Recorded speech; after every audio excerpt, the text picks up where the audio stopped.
오늘은 새해 첫 주일을 맞이해서 설교 제목을 새해를 맞는 우리들의 기대와 소망이라고 정했어요. 새해 첫 자리에 첫 예배에 함께 모여서 이렇게 예배드리는 자체가 하나님의 큰 은혜인 것을 믿어요. 오늘 담임 목사님을 통해서 이영훈 목사님의 권사님의 간증을 보셨지만 우리는 하루아침에 어떻게 될지도 모르는 그런 삶을 살아가고 있어요. 그런데 지난해도 지켜주셨고 이번에도 하나님께서 지켜주실 걸 믿고 이렇게 새해 첫 주일 나와서 예배드리는 여러분을 하나님이 기뻐 받으셔서 올 한 해도 정말 평강으로 형통으로 인도하실 것을 믿고 여러분을 축복해요. 한 해를 마치고 한 해를 맞이하는 이 시점에서 우리의 마음에는 자연스럽게 기대와 소망이 생기죠. 동시에 지난 시간의 아쉬움과 걱정도 함께 떠오르죠. 그러나 오늘 우리는 두려움이 아니라 믿음으로 새해를 시작하려고 해요. 그래서 오늘 말씀의 주제는 세 가지예요. 첫째, 새해를 맞는 성도들의 기대, 소망. 둘째, 건강과 안전이라는 하나님의 선물. 셋째, 우리가 하는 일에 형통함이 어디로부터 오는가예요. 그래서 첫째로 새해는 우리들의 기대와 소망은 어디에 있는가예요. 세상 사람들도 새해가 되면 새로운 계획을 세우죠. 더 잘 살고 싶고 더 안정되기를 원하죠. 그러나 우리의 기대와 소망은 그 출발점이 조금은 달라요. 새해 소망은 하나님께서 여전히 우리들의 목자가 되신다는 믿음에서 시작돼요. 우리는 지난 한 해를 돌아보면 계획대로 되지 않았던 일들도 많았고 마음대로 풀리지 않았던 순간들도 많이 있었어요. 그럼에도 여기까지 인도하신 분이 하나님이심을 우리 모두는 고백하게 되죠. 그러기에 새해 기대는 내가 얼마나 잘할 수 있을까가 아니라 하나님께서 어떻게 나를 인도하실까라는 기대 속에 있어요. 새해에는 새 달력이 주어지는 시간이 아니라 새 마음을 허락하는 시간이기 때문이에요.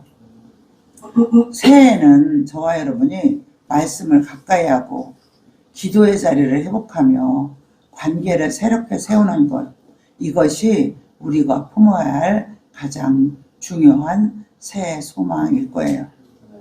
그래서 지난해도 담임 목사님이 성경 읽어주는 표를 주더라고요. 그래서 새해도 지난해에도 그 담임 목사님이 준 그 표를 가지고 줄을 치면서 성경을 읽으니까 너무 좋더라고요. 그래서 성경 한 권을 끝냈어요. 그래서 올해도 정말 하루에 3장씩 그리고 주일 토요일 5장씩만 읽으면 1년에 한 번 성경을 통독할 수가 있어요. 그래서 그렇게 해야지 하고 성경 읽기를 시작했는데 담임 목사님이 기도원에 가서 계획을 세우면서 전화가 왔는데 올해는 10시에 기도회를 하면서 하루에 3장씩 성경 읽고 기도를 하겠다. 그렇게 계획을 세웠다 해서 하나님의 계획이 저의 계획에도 맞았구나 하면서 감사하면서 10시 기도회를 정말 피치 못할 사정이 있는 한 있지 않는 한 참석해야지 하고 다짐을 했어요. 여러분들도 시간이 된다면 10시 기도에 참석하셔서 3장 성경도 같이 읽으시고 또한 말씀도 받으시면서 하루를 출발하시면 좋을 것 같아요. 두 번째는 건강과 안전은 모든 은혜의 기초예요. 우리가 새해 인사를 나눌 때 가장 많이 하는 말이 무엇이에요? 새해 복 많이 받으세요. 두 번째는 건강하세요 라는 말이에요. 왜냐하면 복을 받으려면 건강이 따라주지 않으면 복을 받을 수가 없어요. 모든 게 다 있다고 해도 물질이 형통하고 자녀가 형통하고 부모님이 형통한다 해도 내 자신이 형통한다 해도 사실은 건강이 없으면 형통 그 자체가 무의미한 거예요. 그래서 새해 복 많이 받으세요. 그 다음엔 건강하세요 라고 말하는 거예요. 그래서 우리가 살아가는 데 있어서 기초는 뭐라고요? 건강과 안전이라는 거예요. 왜 그럴까요? 건강과 안전이 무너지면 다른 모든 계획과 꿈이 의미를 잃기 때문이에요. 성경은 우리의 몸에 하나님께서 거하시는 거룩한 성전이라고 말해요. 그러므로 건강은 단순히 개인의 문제가 아니라 하나님께서 맡기신 청지기의 사명이에요. 그래서 건강을 돌보는 것은 믿음이 약한 것이 아니라 오히려 하나님께 받은 생명을 소중히 여기는 태도인 거예요.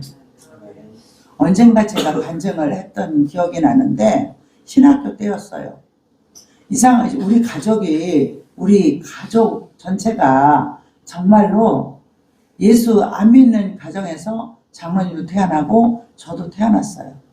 그래서 정말 악의 역사가 너무 심해서 한 달에 3회씩은 꼭 금식을 하고 아침 금식은 제가 12년 동안 했어요. 그래서 지금도 아침이 별로 안 먹어도 될 정도로 그래서 아점을 먹고 있거든요. 그런데 그렇게 아침 금식을 계속 했어요. 근데 신학교 갔는데 점심시간이 언제냐면 2시 정도의 점심시간인가? 아무튼 그랬어요. 그런데 제가 귀찮으니까 도시락을 계속 안 사갖고 가는 거예요. 그리고 가서 그냥 과자나 라면으로 점심을 때우는 거예요.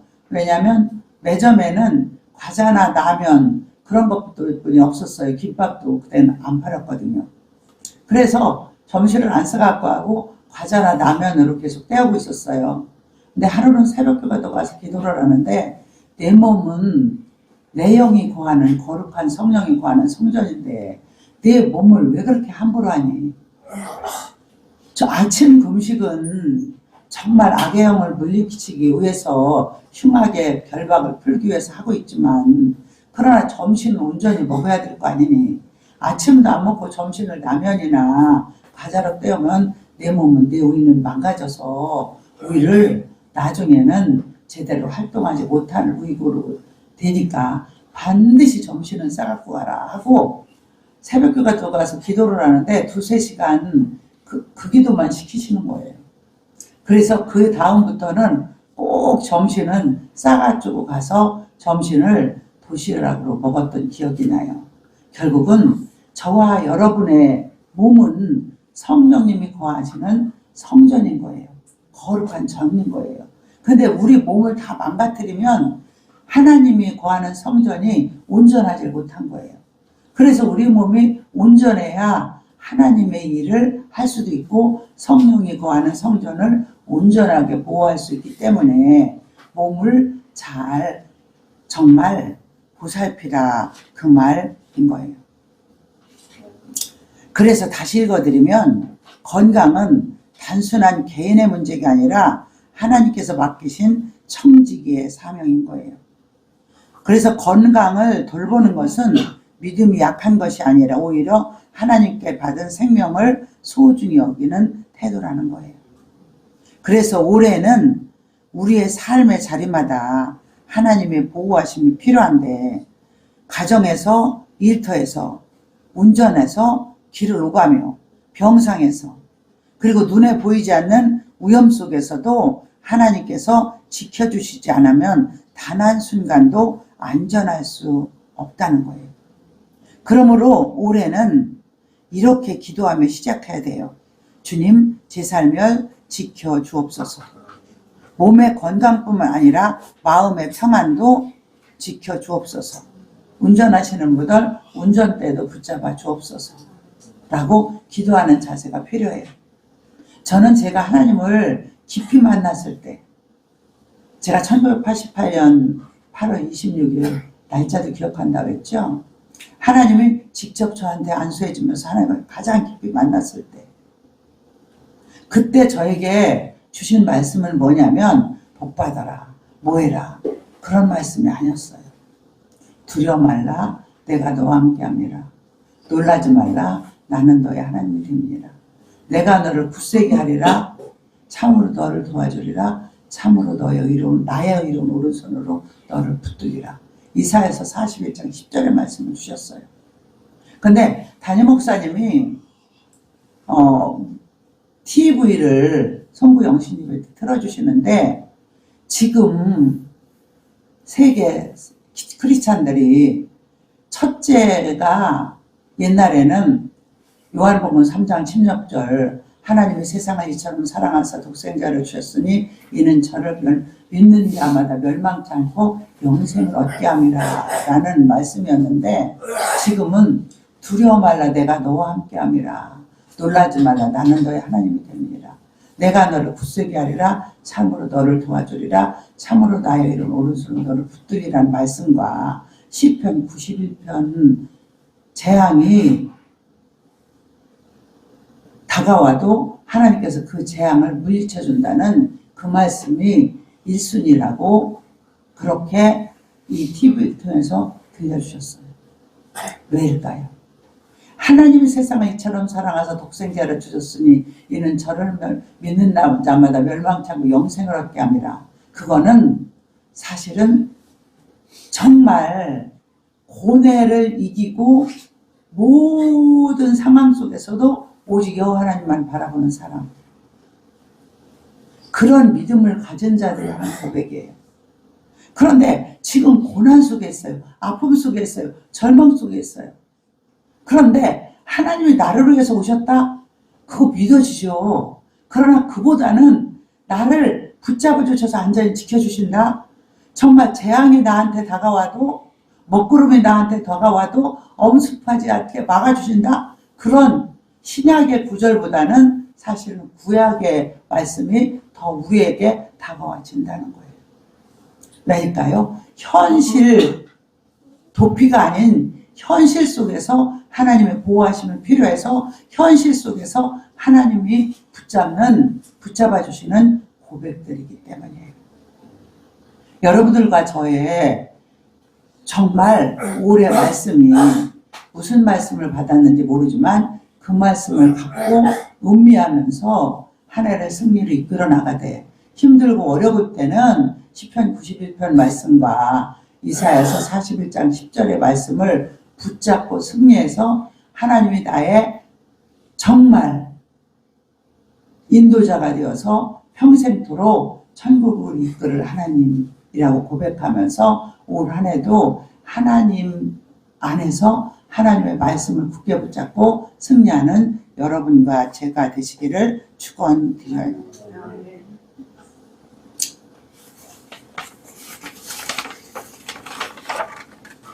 그래서 우리들의 가정과 공동체를 사고와 재앙에서 보호하여 주옵소서라는 기도도 필요하겠죠.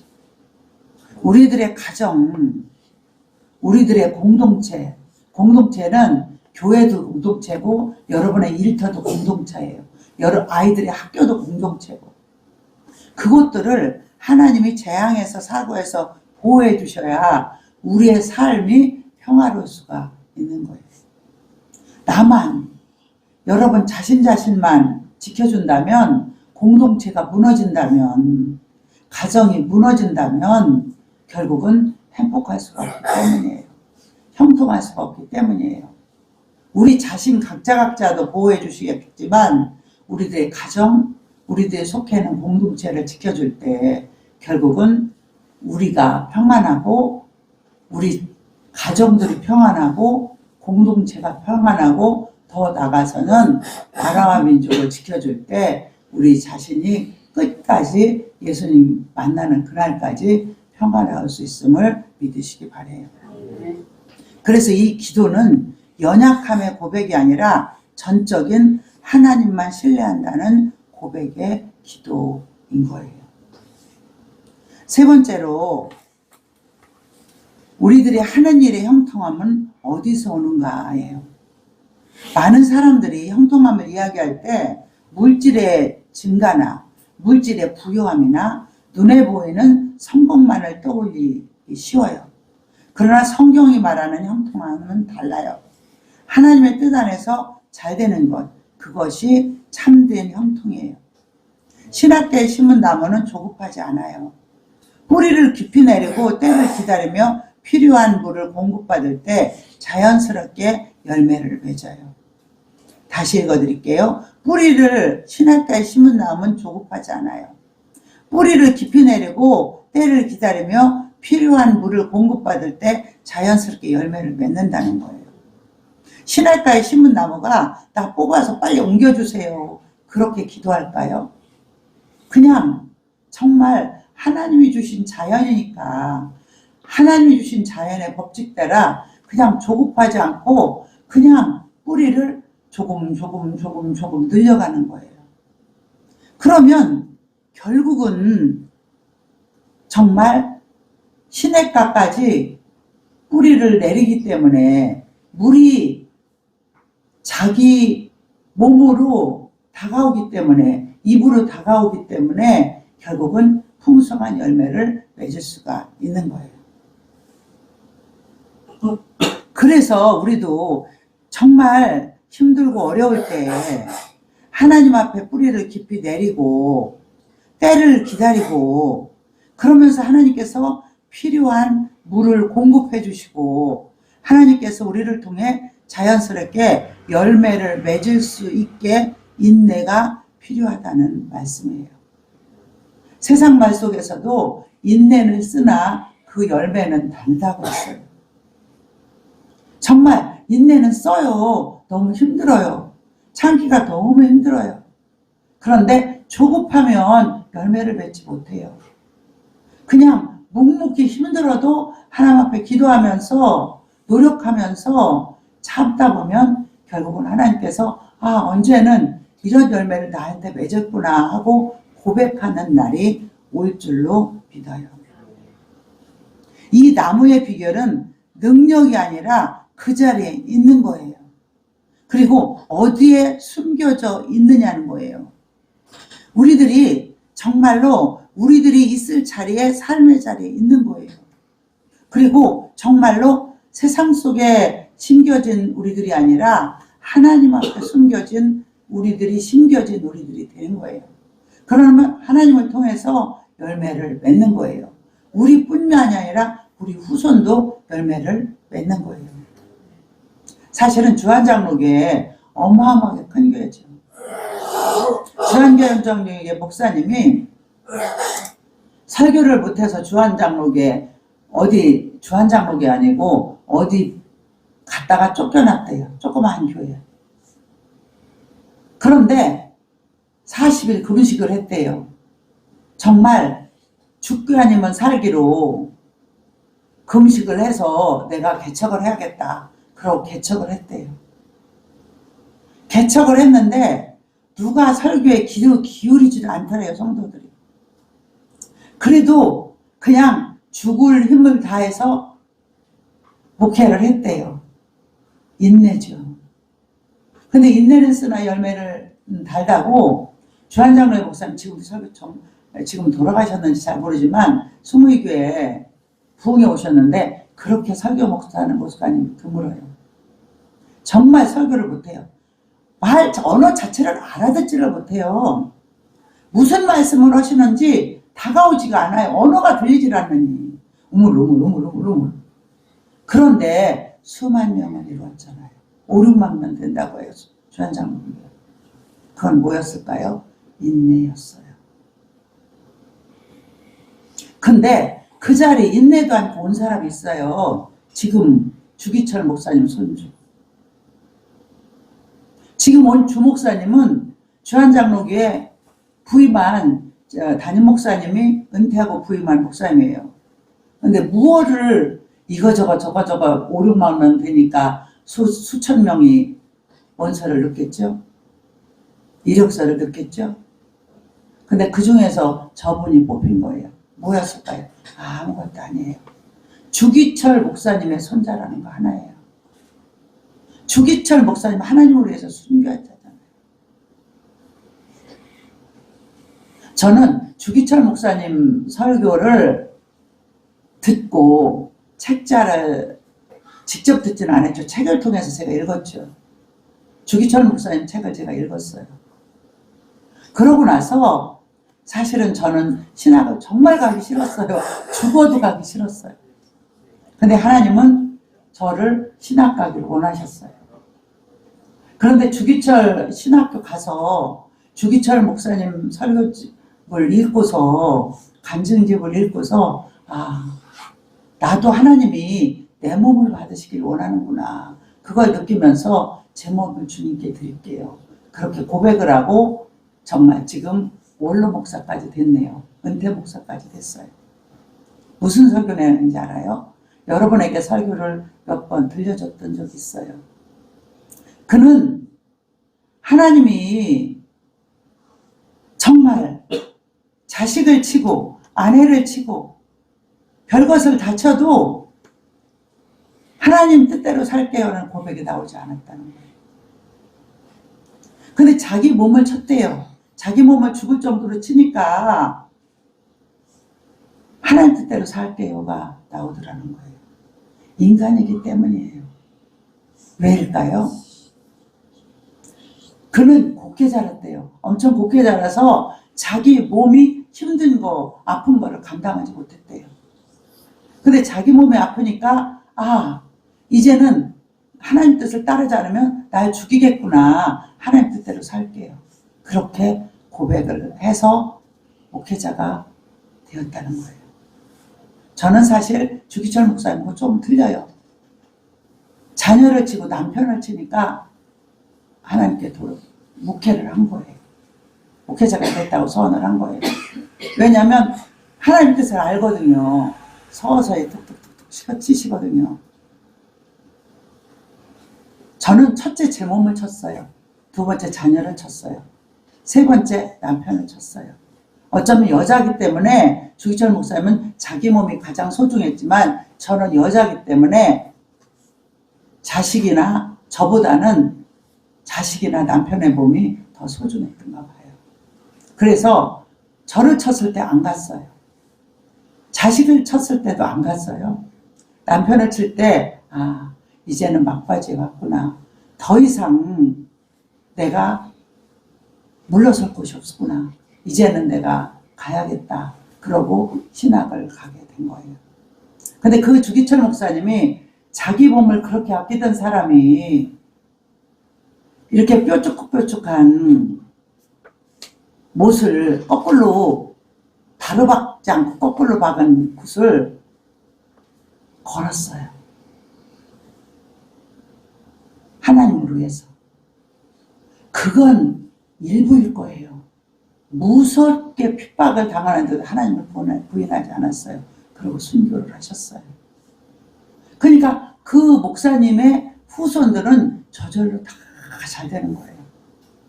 언젠가 TV에서 보니까 손주 손녀들이 더 잘 되더라고요. 손녀가 세계적인 바이올리니스트래요.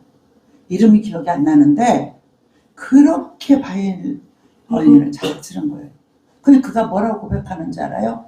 하나님이 할아버지 순교 때문에 나에게 가장 최상의 달란트를 주셔서 세계에서 최고의 바이올리니스트가 됐다라고 고백을 하고 있었어요. 지금 주한 장로계 목사님도 아버지의 순교 때문에, 아버지의 희생 때문에, 아버지의 인내 때문에 결국은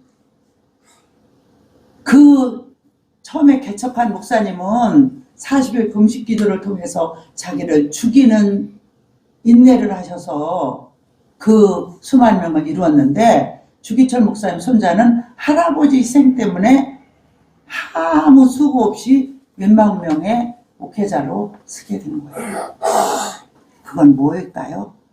하나님 앞에 뿌리를 내렸던 거예요. 힘들고 어려워도 인내했던 결과인 거예요. 그래서 할아버지 인내는 썼을 거예요.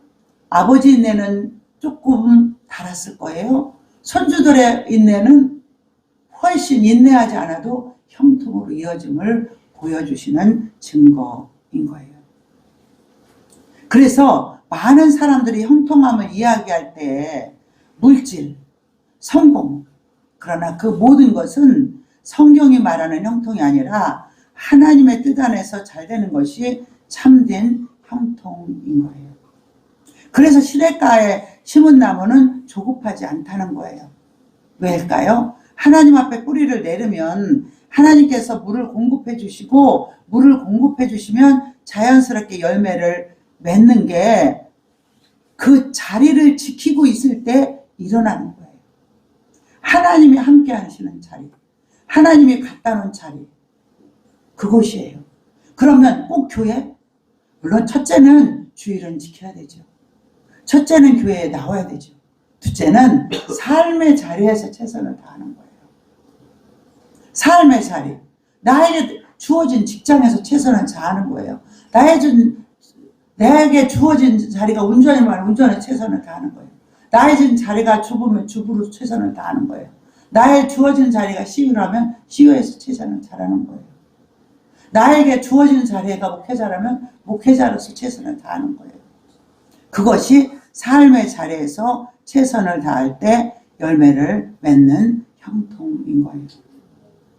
우리들의 형통은 말씀 위에 삶을 세우고 기도 가운데 결정을 내리고 하나님의 뜻을 먼저 구할 때 우리의 가정과 일터, 봉사와 사역이 하나님의 때에 합당한 열매로 이어지심을 믿으시기 바라요. 올 26년에도 어려움이 없지 않을 거예요.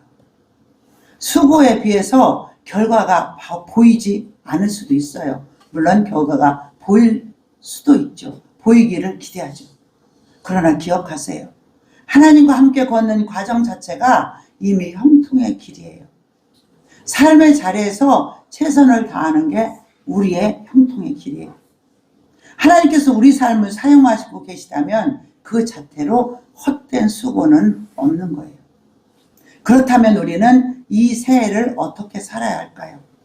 첫째, 말씀의 삶의 기준으로 삼는 한 해가 되어야 되고, 둘째, 건강과 안전을 위해 기도하며 절제하는 삶을 살아야 되고, 셋째, 결과보다 하나님께서 기뻐하시는 방향을 선택해야 되고, 그럴 때 새해의 형통은 속도가 아니라, 빠름이 아니라 방향에 달려있음을 믿으시기 바라요. 빠르게 가는 것도 중요하지만 바로 걷는 길, 바로 가는 길이 가장 중요함을 믿으시기 바라요. 2016년 새해가 우리에게 어떤 모습으로 다가올지는 아직 알 수 없어요. 그러나 분명 한 가지는 있어요. 하나님은 이미 그 모든 날들을 알고 계시며 우리보다 앞서가신다는 사실이에요. 새해 기도와 소망을 하나님께 두세요. 건강과 안전을 그분의 손에 맡기세요. 하는 모든 일을 주님의 영광으로 드리세요. 그리할 때 우리의 새해는 걱정으로 시작되는 해가 아니라 믿음으로 걷고 감사로 채워지며 기쁨의 열매를 맺는 한 해가 될 줄로 믿어요. 2026년 여러분에게, 저에게 하나님의 평화와 건강이 여러분의 가정과 삶 가운데 충만하게 이루어질 것을 축복하며 한 가지 예화를 전해드리면서 말씀을 마치겠어요. 저는 너무너무 은혜를 받았어요. 어떤 목사님이, 저도 히브리어를 잘은 모르지만 조금은 알아요.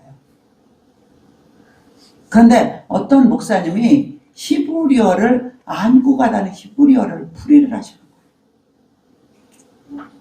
근데 안고 가다의 뜻은 우리는 그냥 하나님이 우리를 업고 갔어. 모래 위에 발자국 설명하면서요. 우리를 안고 가셨어. 그래서 하나님의 발자국만 있고 우리의 발자국은 없어. 그렇게 저도 예화를 들었고 여러분도 그 예화를 참 많이 들으셨을 거예요. 그런데 히브리어의 뜻은 그 뜻이 아니라네요. 안고 가다는 그냥 우리가 힘들고 어려워서 주체를 못해서 처져서 누워있을 때 하나님이 우리를 번쩍 안아든대요. 우리가 무겁겠죠. 근데 하나님은 우리보다 모든 것을 하실 수 있는 분이니까 어쩌면 안 무거우실 수도 있겠죠. 근데 우리를 번쩍 안아서 들고 막 우리의 목적지까지 성큼성큼 걸어서 그 목적지에다 갖다 놓으신다는 거예요. 그것이 안고 가다는 뜻이라는 거예요. 히브리어로. 얼마나 은혜를 받았는지 몰라요. 저도. 왜일까요? 저도 너무 힘들어서 25년 한 해 지쳐 있었거든요. 힘들어서 그냥 내 마음이 그냥 누워있고 싶었거든요. 몸은 움직여서 걸어다니지만 뛰어다니지만 마음은 그냥 누워있고 싶었어요. 그런데 그때도 하나님께서는 저를 안고 성큼성큼 걸어다가 이 자리에 놓으신 거예요. 여러분도 마찬가지예요. 지치고 힘들 때 그냥 안아주셨다, 업어주셨다. 그거보다는 우리를, 여러분을, 저를, 여러분 개인 각자를 저를 안고 가서 그 자리에다, 일하는 자리에다 성큼성큼 안고 가셔서 뛰어가셔서 그 자리에서 놓으시는 하나님. 그런 하나님을 믿으시기 바라요. 그래서 저도 26년은 그런 하나님을 믿고 힘들고 어려울 때 저를 안아다 그 자리에 놓아주세요 하고 기도하려고 해요. 여러분도 그럼으로 인해서 26년 한 해도 반드시 승리하고 반드시 성공하시기를 축복하면서 말씀을 마치겠어요. 감사합니다.